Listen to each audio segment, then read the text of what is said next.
Hello again, it's the Creative Beam podcast, and I'm your host, Katie Cowan. This week, for episode 45, my guest is Kat Howe, a creative director and the founder of Lisbon-based studio How & How. Kat's someone I've known on social media for nearly a decade. I first became acquainted with her and her husband Roger when they ran How Kapow, an online design shop selling prints, stationery and homeware, amongst other things. But after 7 years of that, which they ran from their home in Bristol, they had an opportunity to move to Portugal and so grabbed it with both hands. That's where they are today, serving clients all over the world from their boutique agency. Change isn't anything new for Kat. You could say it's shaped her entire career and life. So in this episode, we talk about Kat's adventurous spirit and how she's followed her gut. We discover what she studied at university and how she found herself in the field of graphic design. We talk about how what's going on in the world can impact us and why there's always silver linings to look for during difficult times. There's also a lot of insight into growing a creative studio too. But before we listen to our chat, allow me to thank our sponsor for season 2 of the Creative Boom podcast. Shillington is the original graphic design bootcamp that helps students achieve award-winning portfolios and land incredible jobs. No experience required. Study online or on campus at 6 campuses worldwide. We'll be hearing some career advice from one of Shillington's teachers later in the show. But for now, here's my chat with Kat.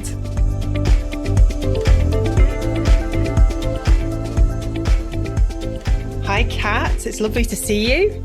Lovely to see you too, Katie. Gosh, we've been kind of acquaintances online on social media for many years, but this is the first time I've actually seen your face move. I know. I was thinking that too. I was like, I feel like an old friend, and I'm like, it's just one of those. Yeah, I feel. Well, we've known each other online for over 10 years or so. Probably. Yeah, it's probably something like that. It's quite crazy, really, how social media has brought the world together and opened up all these doors for us. And that's true. It's kind of shaped our careers a lot as well, hasn't it? Yeah, it has. I think, it's anyone trying to do something, I suppose, within the creative industries over a long period of time, you start to see, recognise the same faces and it is quite a small world in a way. So it's not surprising that the same people sort of get to know each other over a long period of time, I think. Well, I suppose we first met when you were running this amazing machine, How Kapow. Yes. Yeah, the first foray into working for ourselves. Yeah, that was probably 15 years ago. We set that up, Roger and I, from our bedroom in Bristol, and it was a good experience. Probably did it for a bit too long, I think, in the end.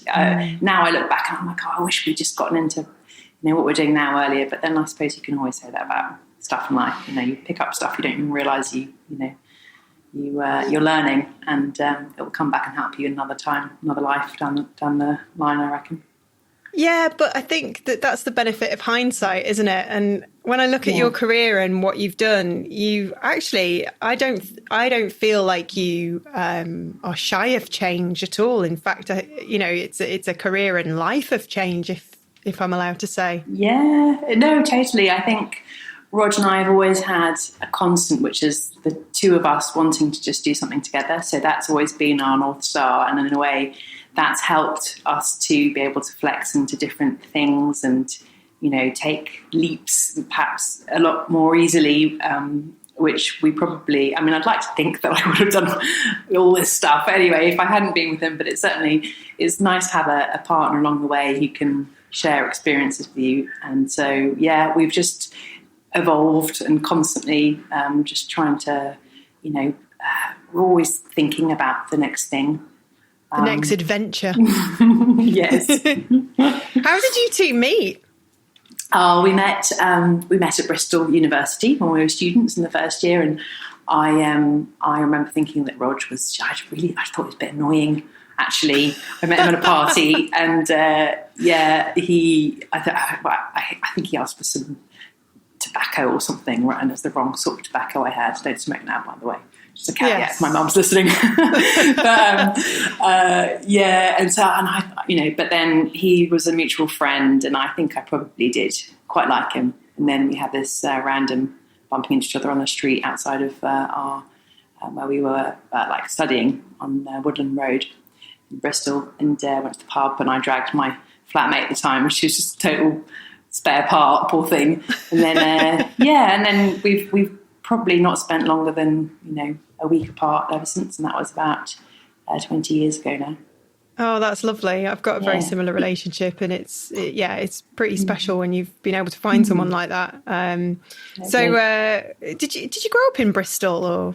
No, I grew up a bit all over the shop, really. My mum's Portuguese, my dad's English, and I was born in Brighton originally, and then we moved to Thailand, where I spent most of my youth, and then we moved back to Brighton. And then we moved to India, and I came back when I was about 15. And then I did my GCSEs up in Manchester, and my parents still lived there. Yeah. And so, and then went to uni, did a gap year actually, went to South America, and then went to uni after that. So, and now we're here in Lisbon. Do you think having that kind of adventurous, moving around a lot lifestyle as a child has sort of given you that kind of adventurous spirit? You can't sit still.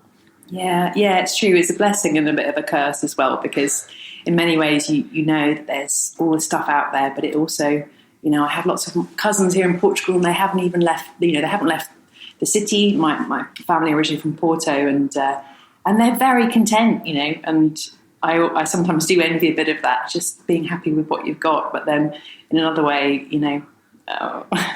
we're always, I've always known that there's more out there. So even though I love Bristol, and when we lived in London, we loved London too.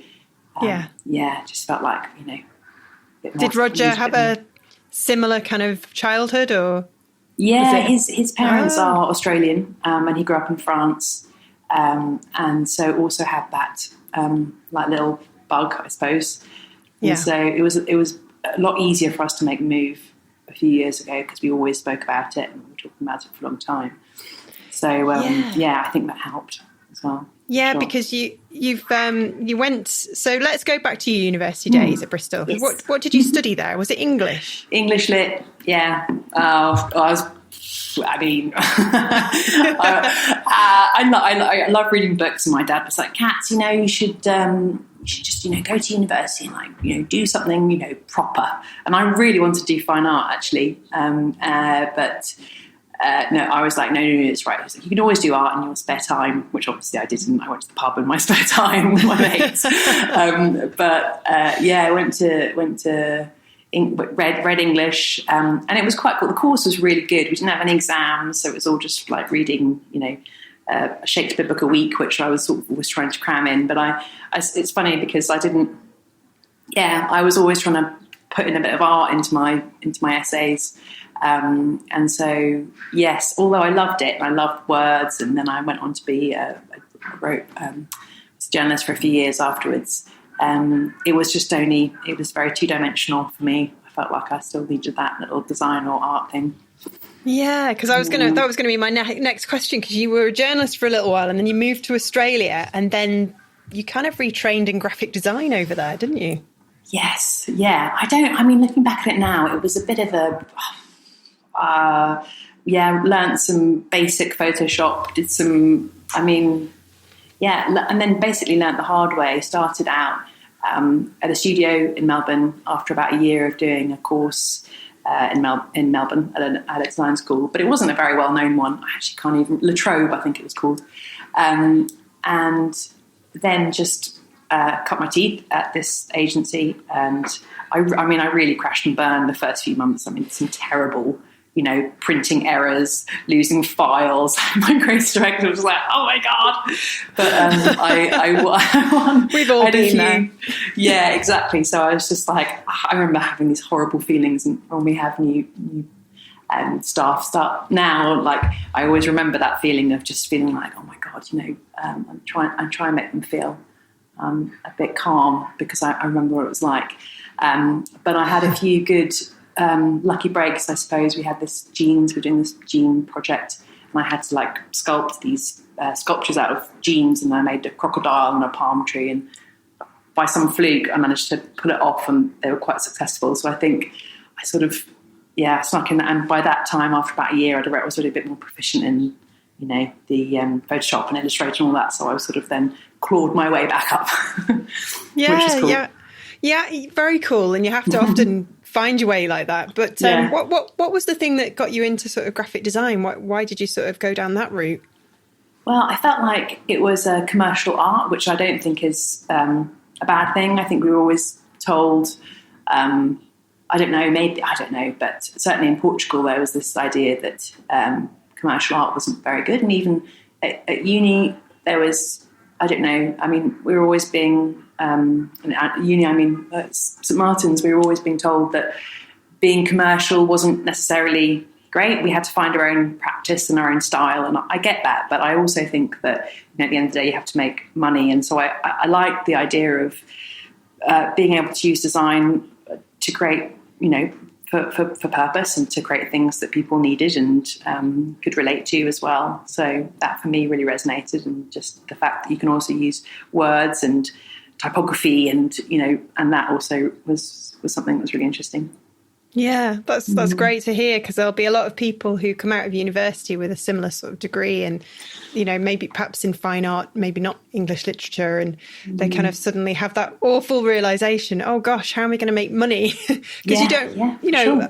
We just didn't think, did we, when we were kids? I mean, I remember going through that kind of decision process with speaking to my father, actually, for some advice. And I wanted to do English, and he sort of said, well, what kind of job's that going to get you at the end of it all? And so, I said, I'd love to do journalism, but I'm a bit worried it's going to sort of just put me in a box and then there's going to be no route out. And he said, it's a very vocational degree. I don't think you'd go far wrong, transferable skills. And so I just went for it. But yeah, a lot of people do just sort of get a little bit confused because the pressure at that age, how on earth are we supposed to know what we're going to do with the rest of our lives? Yeah, I know. It's a toughie. I mean, coming back to what I was saying earlier, I can, with the rose-tinted glasses, you can look back and be like, oh, I wish I'd done this differently. But you're right. I mean, I think you take advice from your parents, obviously, because you haven't done it before. So you're like, and then sometimes, they've got your interests, but they don't necessarily have maybe they've also got some of their interests at heart and they don't really realise it. And I think that I did certainly have a few arguments with my parents about what to do with my life at that point, because they were very much pushing me towards a really academic English degree and pushing me towards going to Oxford, which we sort of struggled with a bit. It's very good for lots of people, and it's an amazing place. But for me personally, I didn't. So we did clash a bit about that. So at that point, it was. It's difficult to look back and say, "Oh, I wish I'd done this," and I don't want to. No regrets. But I suppose at the end of the day as well, it's. I think there's some statistic that says you can have 7 different sorts of jobs in your life, and I think more than ever, it's not, we're not really in a vocational culture anymore. You can chop and change, and there's so much blend now between it all, like design. Not anyone can be a designer, but like people can still have dabble in design, or they can dabble. There's so much more access to different sorts of things now that. So much more. And I think when we were kids, I suppose we were kids, weren't we, at 19, 18, 19? We didn't really know that was the case. We didn't know that we could like change and chop, and you and I have changed a lot. That's something we share in common. Free spirits, don't like to be pinned down. Where's the next adventure? I very much... I'm on the same level there, definitely. But yeah, if anyone's listening to this and they're kind of panicking, don't worry, you can change your career at any time. And there's always different paths you can take, which is great. So, so you came back to the UK after Australia. What brought you home? Well, it was actually getting it onto the MA course at St Martin's to do communication design, which was something that was a really amazing experience. Although everyone sort of cried a lot, I won't. We all really bonded. Actually, like some of my dearest friends from London did that course, and we all got through it together. And so it was that, and also Roger and I we got engaged in Australia. So there was another little note, we wanted to get married at some point that year too. But yeah, it was getting on the course at CSM, and it was really good. I mean, we learned so much more. Most of the time there wasn't a computer in sight, which had bits of paper, and but it was more. Yeah, I mean, I look back at that, and it was incredibly formative. So I'm really glad I did it. But yeah, it was a toughie. It was quite tough. When did you graduate from there? Was it 2006? It was 2007, 2008. So we got back and the financial crisis had just happened. Right. So timing-wise, but maybe it was quite a good time to be at uni, to be fair. But and it was good. We were in a flat with our some old friends from Bristol Uni. And so we were it was nice to see old friends again and be with old friends. But yeah, so I graduated 2010 actually. So yeah, we got married in 2009, and then 2010 we then moved to Bristol from London, and then set up Howkapow. Brilliant. I got married in 2009 as well. Oh, congrats. Congrats. Vintage year. Vintage. It was a good year. What was your colour theme for the wedding? Oh, God. Actually, Can you remember? Wow. Yeah, that was one thing I did learn from my mum. She always said to me, what's the colour theme? And I was like, my God, I didn't even know it was a thing. But mine was multicoloured, actually, because I designed, I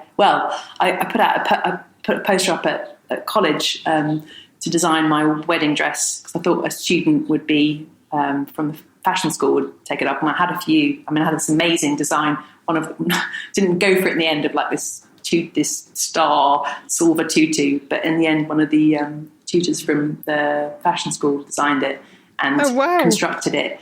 And we did this print where I designed a little pattern which involved every one of the people that were coming to the wedding. I think that's 68 people, and my granny and Roger's granny had died actually that year, into those little shapes that were with an outline, not a fill, to represent them. So it was all printed on this bodice and this big bow.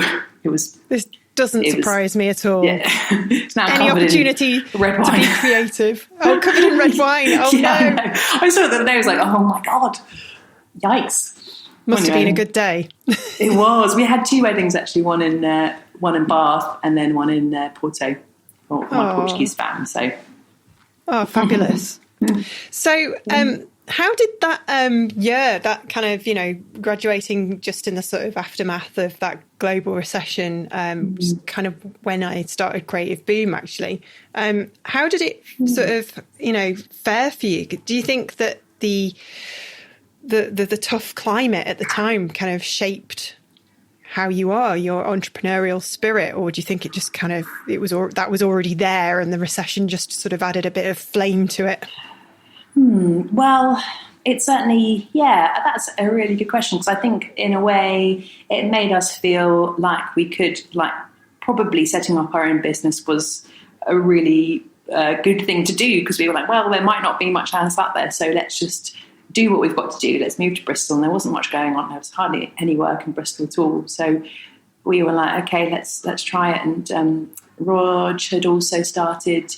He was working in radio production in Melbourne, and then when we moved over, it was really difficult as well. So I was at college, tinkering away, crying with my friends, and then he actually had about a year where he was struggling to find some work.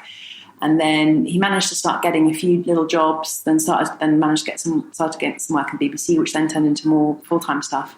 So when we moved to Bristol, he still had to commute into London almost every day.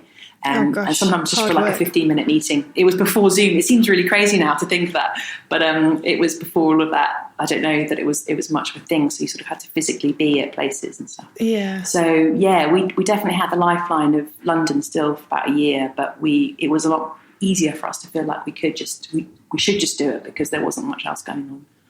Yeah, and Howkapow was like a shop, but it was run like a kind of creative studio almost, wasn't it?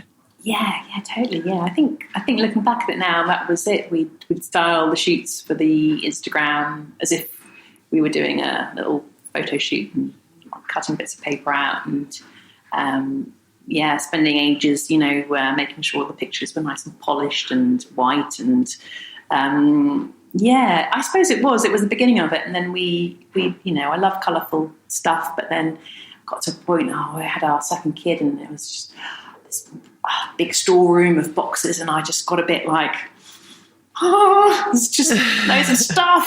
And so, we decided that it would just be nice to sort of downsize and try something new. Yeah. Yeah. Is that when you sort of decided it was time to move to Portugal and have a new adventure? Yes, I think having going straight down to just a small laptop and trying to set up the business. Then we had a co-working as well, which we had a bit of a dipped our toe into a little bit, and that's still going actually, but in a very small capacity in Bristol. And we, I think that's when we decided that it was now or never, really, and so we knew that the kids were growing up, and it was completely by fluke that we moved here when we did, because we came out on a bit of a recce one spring, and I think we just had a particularly grey, like drizzly, winter, and the kids had been sick for ages, and it was just quite, tough. And then we came here in spring for 2 weeks and stayed in different parts of Lisbon. And then on the last day, we went to the school that we just had seen online like the day before, and we went to look around it for our oldest son Rollo, and the headmistress said, there's one spot, but it's not for next year, it's for like in 7 weeks. We were like, okay. Wow. So we came back and and then we just basically just decided to do it. So in 7 weeks, you just kind of packed everything up, and did you have a house to sell? And we put our house on Airbnb in Bristol, and we got a van and drove all our stuff over. So it was a bit mad. But Rog came over for a couple of weekends and tried to find some flat when I stayed in Bristol with the kids. And it was quite, in a way, it was quite nice, because we were like, oh no, in a year, let's do it in a year. And then actually when we were presented with it, we thought, oh well, no time like the present. So just do it. I think that life, sometimes I find, you can sort of get stuck. Yeah, you can have these moments where you get stuck and you know that something's bugging you. And then there'll be these sort of serendipitous moments where you're like, oh, okay, this is like now or never. We could go for this. We could do this. Yeah. And so many people don't do it, whereas you do and I do, although I've been stuck, myself in various stages of my life. But it's the interesting thing. I'm trying to sort of figure out what it is that takes a person to have the guts to go, okay, we're just going to dump everything here. We're going to uproot everything, even with children, and we're going to go and do that. But I suppose in your case, it wasn't too difficult because you have family over there and the country. That's true. So that definitely helped. Although my family in Porto are like, always like, why did you move to Lisbon and not Porto? And I'm like, oh, sorry, no offense to Porto. I love Porto. But so that has, and actually, funnily enough, again, because I have lots of family up there, I don't actually have any family down here at all in Lisbon. But no, that definitely helps. The language helped. We've been talking about it for so long. And I think it's about almost seeing how far you can push it. It's not even a conscious decision. I think we always had a bit of an itch to scratch, and whenever we'd go on holiday, we'd go to some markets and be like, oh, wouldn't this be nice if we could have a little fish market or a little, and we'd always be, and maybe I got, a bit tired of just, telling myself that it was, what if, and so I think it's that, and I think it's also maybe just being exposed to stuff as well when we were, kids growing up and having that sense of always there being something else out there. In terms of changing it up, because I look back at my career and I think, oh my God, what have I done? Like, I've been all over the shop. And I sometimes do envy people who have just like gone in and like are really good at their craft, and they've been, you know, graphic designers for like 20 years and they've got all this wealth of experience. But, you know, and I do definitely have moments like that. Roger's a lot more like, no, it's great what we've learned, and, you know, our business, definitely. stuff that we've learned in business. So it's you know, we have been proper little magpies where we have just sort of done all sorts. And sometimes, you know, it would be nice to have probably stuck something for a bit longer. But I don't know, maybe we would have, I don't know. No, I disagree, because I think I truly believe that we're all on our own kind of path, and you know, whatever we've gone through and learned, those are transferable skills. And you might have, you know, a different perspective to someone else, you know, that's helped you get to where you are and now running your creative studio in Lisbon. But Lisbon is a great choice as well, in terms of the fact that it's a creative hub. So that must have been quite conscious thing in, you know, in your decision. It definitely helped. Like, we did have some criteria, and for many years, Portugal and I really hope that we pull through after this pandemic, because we are very reliant on tourism over here. But for many years it wasn't really viable, and we'd always come back for holidays, and I'd spend 2 or 3 months every year when I was growing up with my family up north.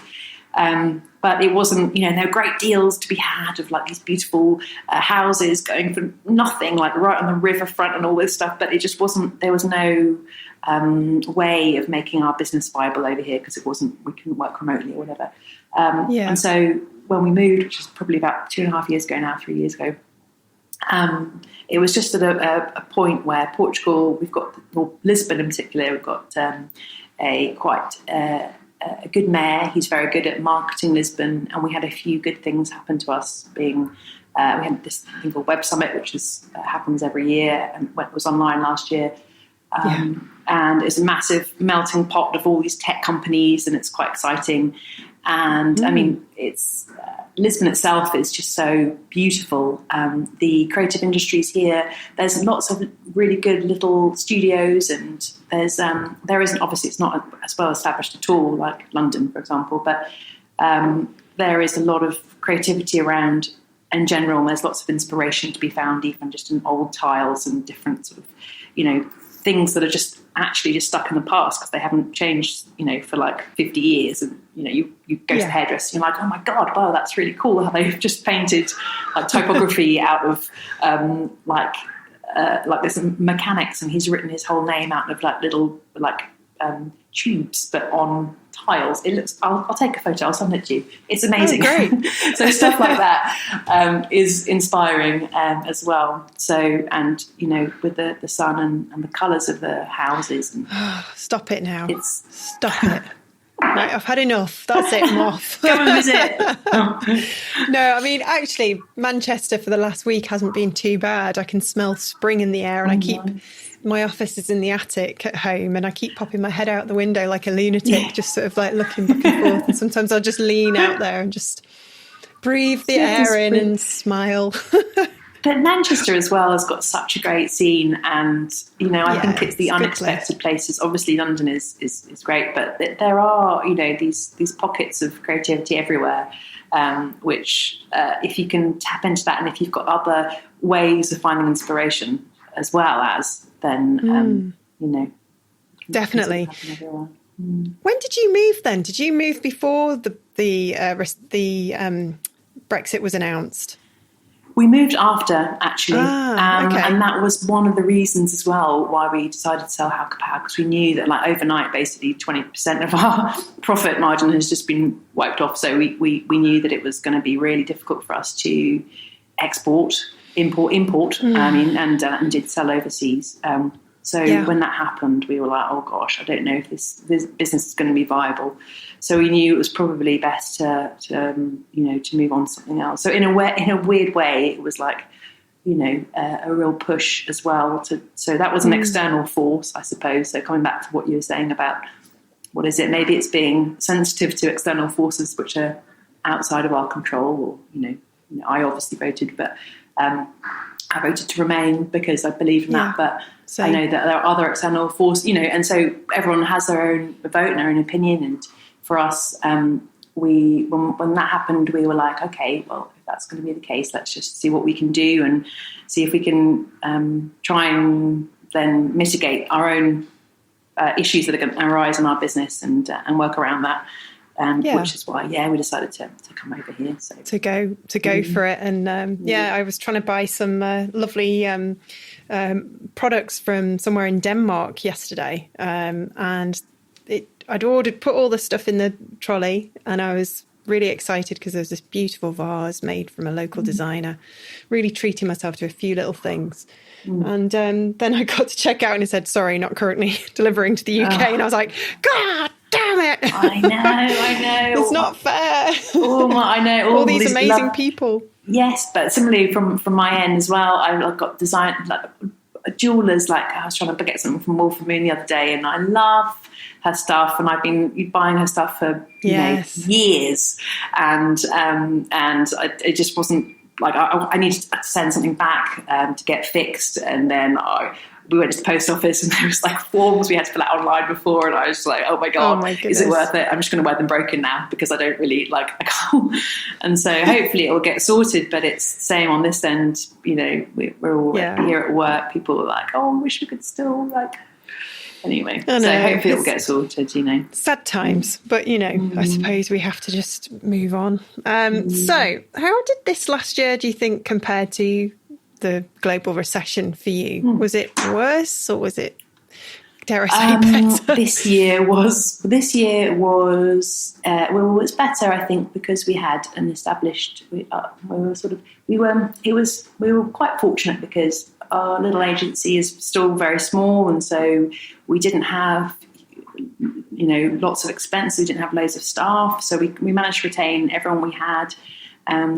We had some retained clients that kept with us, which were great. And Brilliant. So we've been able to build from that. And because I think we're doing stuff digitally, we're almost operating on a bit of a parallel universe to friends I have who run cafes here or who are working in a very different sector. So I think we've been able to weather the storm better because people are wanting websites, people are wanting, are realising digital marketing helps their business. And the global recession 2008 was very different because we were still, kids, and Rog was doing sandwich deliveries on a bike around London, and that was it. We really, so very, very different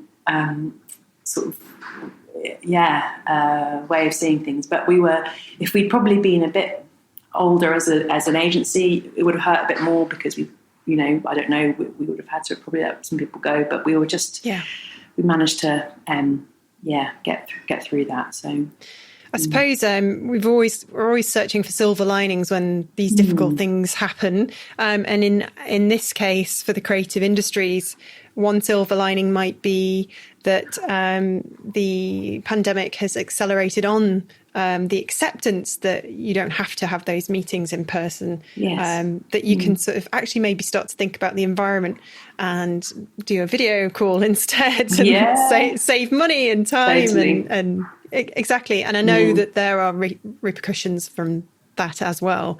There's a story out today saying, if things don't return to the way they were, and if they're predicting a third less, fewer people going into the city of London, for example, then that is just going to have such an impact on the hospitality sector and other businesses relying on those commuters. So it's not always just this perfect magic wand, is it? There's always going to be somebody that gets hurt when these changes happen. So it'll be interesting to see whether business around the world embrace more of this technology, and or whether they'll be desperate to get back into office space, get back into sort of face-to-face meetings, because dare I say it, then nothing really beats being in the same room as the other person. But as I found with doing this podcasting, with the I was so worried about it not having the same, magic as being in the same room. But actually, you can still get that. It's just a sort of change in mindset, isn't it? exactly. Whether, and and whether it'll carry on. Whether it will carry on, well, that's it. And I think the good thing is that it has normalised it for many people, and tech has become, it's accelerated it into people's lives a lot more than, I would have eventually have happened for sure. But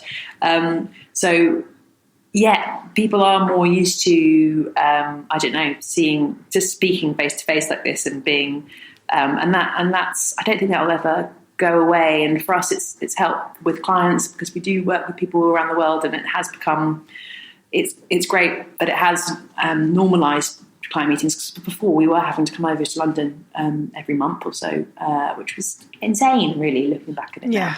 But that was just what was done, and almost not to do it with, didn't make enough effort to meet the client or whatever. So, So that's good, and I think we really missed people. We really, like the first week when we all got back last week here, we didn't get any work done at all because everyone was just like, and so Robbie even this morning was like, I might have to work from home tomorrow because I didn't get any work done last week, and so, but we all just were so craving of that. Being next to each other, and you don't realise, we have some designers who are still working at home here in Lisbon, and I was like drawing something on the screen, holding it up, and we use Miro actually generally for stuff, but it was something I was like on a call to her, and normally she sits right next to me, and I was like, when she's back after Easter, then we'll do that. So you can't you can't fake that, and I think that we all are just desperate to hang out and just to have a giggle. We're taking a little break to get some creative advice from our sponsor, Shillington, the original graphic design bootcamp. This time we hear from Kathy Sisson, a teacher based at Shillington's New York campus. Originally from Melbourne, Kathy is a designer, art director and calligrapher, also known as Kayashi. I asked Kathy, what advice was shared to you that proved extremely helpful? Who was it and what did they say? That would be my creative director, Annie Shortle, back when I was a junior designer back in Melbourne. And she really kind of saw me as a designer and saw my strengths and allowed me to grow and saw potential. I think I really see her as a mentor. And the advice she gave me was just to go for it, give it a try. Even if you think that you can't do it. I think a lot of designers sort of suffer for a bit of imposter syndrome and a lot of doubt. But she was always encouraging, and I think that was always the best advice, is to always try, whether it's applying for that company that you've always dreamed about, or if it's going across the globe like I did and, taking a chance on teaching. I think trying is kind of like just the best way to sort of see where your design career can go, because there's no straight line. If there's one thing that I know about this design career, there's no one-way route. It can go up, it can go down, it can go sideways. But I think you have to actually just trust your instinct of, where do I want to go? What do I want to do? Should I try in-house? Should I try agencies? There is no right or wrong. And I love that, this career can kind of evolve to the way you evolve as well as a person. To find out more about studying graphic design at one of Shillington's 6 campuses around the world or via its online course, visit shillingtoneducation.com. Now, back to Kat. Don't take this as weird, but, whilst I'm listening to you and looking at your gorgeous big dangly earrings and your lovely blonde hair, I'm thinking, I'm fantasizing about a dinner party with you and I sat next to you whilst you're pouring me a glass of red and sort of touching my elbow ever so slightly and saying, darling, tell me all about Creative Boom. Has it really been as hard work as you make out in our private conversations? Or something like that. Because you find yourself just daydreaming. I was doing a podcast yesterday with my friend Danny, and I was just sort of sat there thinking, I can't wait to go out dancing with her like last time. Or like for her to just come up and say, do you want another drink? I'm going to the bar. All these little things. These tiny things. And it almost feels a bit surreal to think about it. I don't know. here it's I don't know, even having a odd beer, we almost feel a bit. We're allowed to have them socially distanced here, obviously, but it's it's good in a way. It will get people back to appreciating the little things. I don't think it will last. I think humans are just hardwired to just forget quite quickly and be like, yeah, great, it's always like this. But I do remember after the first lockdown, and we went for a drive, and we now live in Sintra, just outside of Lisbon, and just everything felt really green and fresh, and that sort of lack of almost that what's that when you when you've been deprived of like sensory deprivation almost. And yes. I remember that really clearly, and not having had haven't really had that, because you don't need to do that in your normal life. You're always like stimulating yourself in some way, and I thought that was, and it lasted a day. Yes. The next day I was like, oh, this is normal again. Exactly. It's and that's a shame. You're always trying to like remember that moment and make that part of your life. But actually you do, become used to things. Coping mechanisms, again. I suppose. We just sort of take things for granted and don't overthink things, because if we did, then maybe we wouldn't be as productive as we are as humans and all the rest of it. So, do you think you'll ever change again? Do you think Lisbon is where you're settled, or? Yeah, I don't know. I was looking at I don't know. We have plans we have plans that we'd like to open up maybe a little offshoot in the States at some point of the same agency. Nice. So we were like, it would be nice to just go out there, and I know the market's very different, but that's just a little pipe dream we've been having. But Roger and I we're building a house. We bought some land yesterday, actually, weirdly, which was interesting. But incredibly, I mean, not what we thought we wanted to do at all, because we were like, let's just get a house and let's just keep things chill. But now there's not really much around, and we've got a friend who can help us, and we were like, okay, let's just do it. So we just got this plot with like loads of trees on it, which is good, and that's the new thing happening. That's the new adventure. Will happen concurrently. Do you and Roger always have to have a project? Do you always have to have something going on? Look back at stuff, and I think I would quite like a nice, easy life. But Rog is always he gets quite into things, and I think he gets quite obsessed about something and likes to do it properly, and then does it. And I see this in my son now, who's really into like magic tricks, and last month he was really into making origami dogs, and he just made like hundreds of them. And then so I'm like, I can see that in him. But I think we I mean the agency itself is such a big project that we don't go looking for it, I suppose. But then when there's an opportunity, I suppose we're opportunists. Which sounds a bit like a dirty word, but terrible. So it's and I suppose just living out here is a project in itself, because we're still it can be a bit tough, sort of bureaucracy and but it can be tough. Keeps it interesting. So how's the new studio going? You're doing some really meaningful stuff. Yes, and we've got some really nice projects in the pipeline, actually, which is just about to go live. One of which is for a floating wind turbine company, and we're also doing some campaign for seaweed seaweed forest company here as well. And we have this. We're doing work for an investment fund which only deal with sustainable businesses. So we've got a few things I can't wait to share, actually, because they're really fun, and really what we want to be doing more of, because we live by the sea, and it's really sad when you go in and there's just loads of plastic everywhere, and it really does impact us. We see it a lot, and so that's something we want to do more of. And I think just trying to. So we started off doing campaigns just in-house that we wanted to do just on our studio time.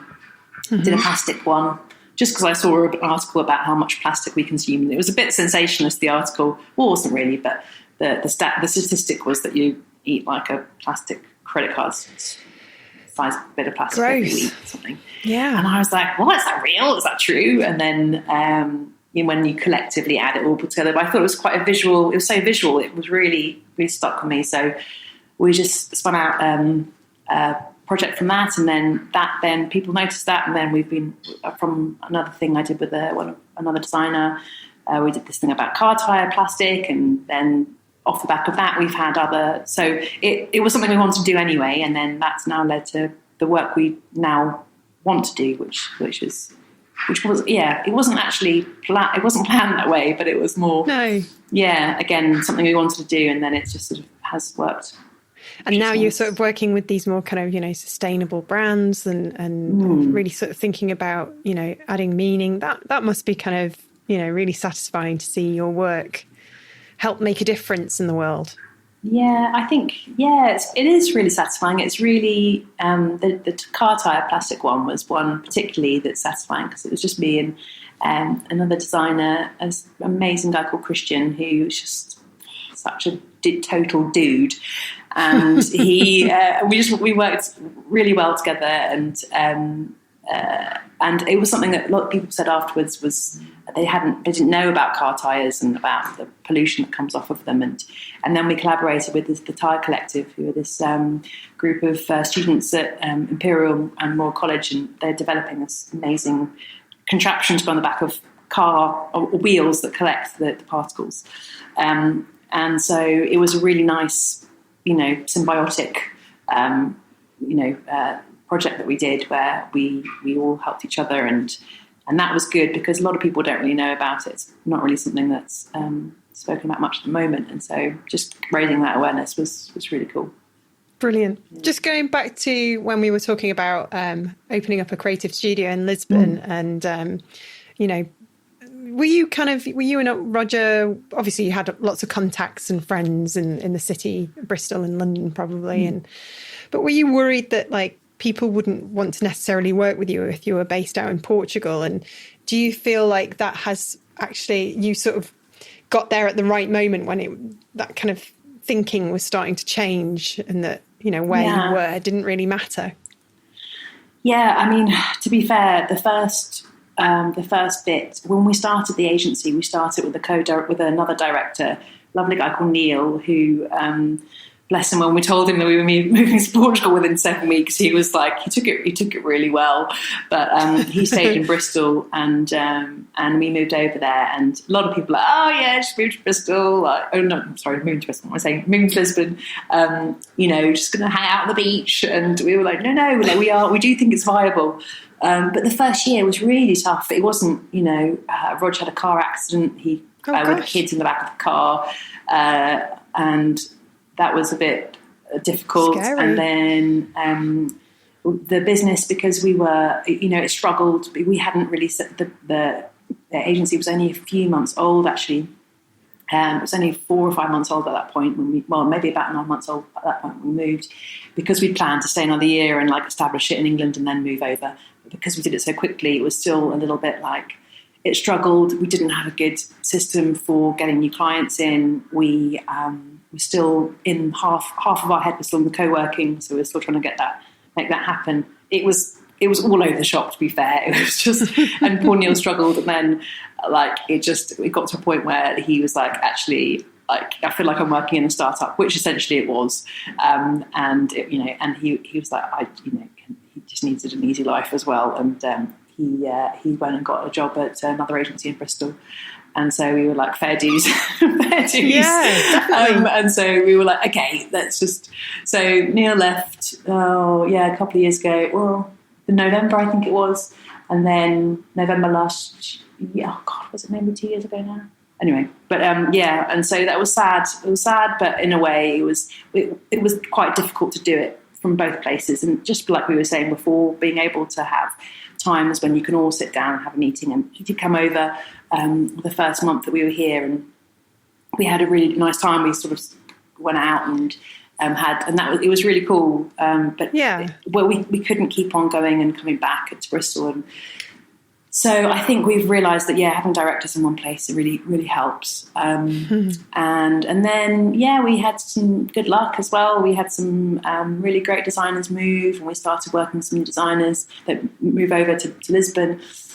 Started working with more people, and it just I think you just got to give it time. And I think after a few years, we just sort of found our rhythm and we got some stuff sorted. And it always takes a bit of time for the dust to settle. It's not an easy process at all by any stretch.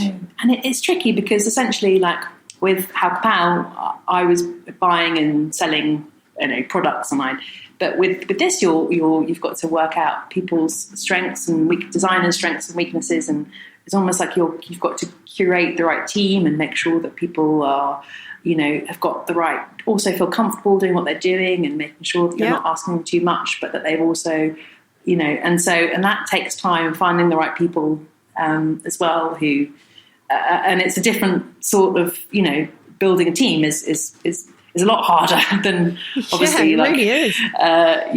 So I think that's finding good people as well. That's the biggest challenge of all. People you can rely on, people who care about your business as much as you do. Exactly. And I think we've been really blessed that we've got some really, lovely. Everyone who works with us is just. We've got some really solid. Romy and Anya, who are our two project manager and account managers. They're here with us, and again that's really helped, and just are just an absolute bedrock basically for everyone, and keep everyone going, which is really really good. So I couldn't do it without any of them. So the studio's in a really good place. The move to Lisbon was a really great choice. You're looking very well, very sun-kissed, Kat. The sun looks like it's an orange light behind me. Oh, come on. It's great to see. And I suppose the one sort of question I want to sort of leave this lovely conversation on is, looking back in your kind of career and your life so far, is there anything you'd have done differently? I ask myself this question all the time. I think I have moments where I think, oh God, I wish I had. I don't know. I would have probably finished How Kapow a bit earlier, but that's. I would have probably. I don't know. It's probably more of a personal thing where I feel like. There's actually there's quite a lot I probably would have done differently, but that's a difficult question. I think I probably would have given more. I don't know. It's really tough, isn't it? Because I look back on my life and I think, is there anything I would have done differently? Because I think at my age now, in my 40s, I look back and I sort of can sort of connect all the things that led to the next thing, the mistakes that actually made me learn a lesson. So I think it's kind of a bit of a naive question, really. Would you have done anything differently? Because really, what we do ultimately leads us to where we are now. It does. And I think for me, it's more of it's not even a career thing. It's almost more how I was with people. Like, should I have given people more of the benefit of the doubt? Should I have been... I don't know, more sympathetic or more open-minded or more, I don't know. My biggest thing is always self-doubt about if I've behaved in the right way with people or been good to them or not being good, when's the right time to, I don't know. I struggle with it all the time.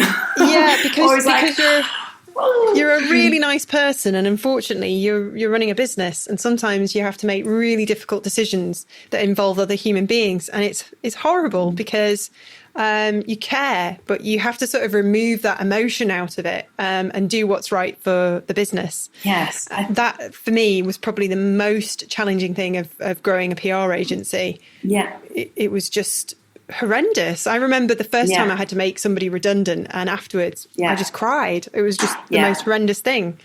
That's basically the same thing, and that's why I think there's so many of those moments, because they all involve people and me feeling like I've let people down somehow. And we had to make Megan like an old supplement redundant when the business was going badly in the first year we moved it. And I think those are moments that they're nothing to do with like the work or even the move. It's all purely people that I feel like I've let down. And then I think, would I have done that differently? And like you said, I think it is.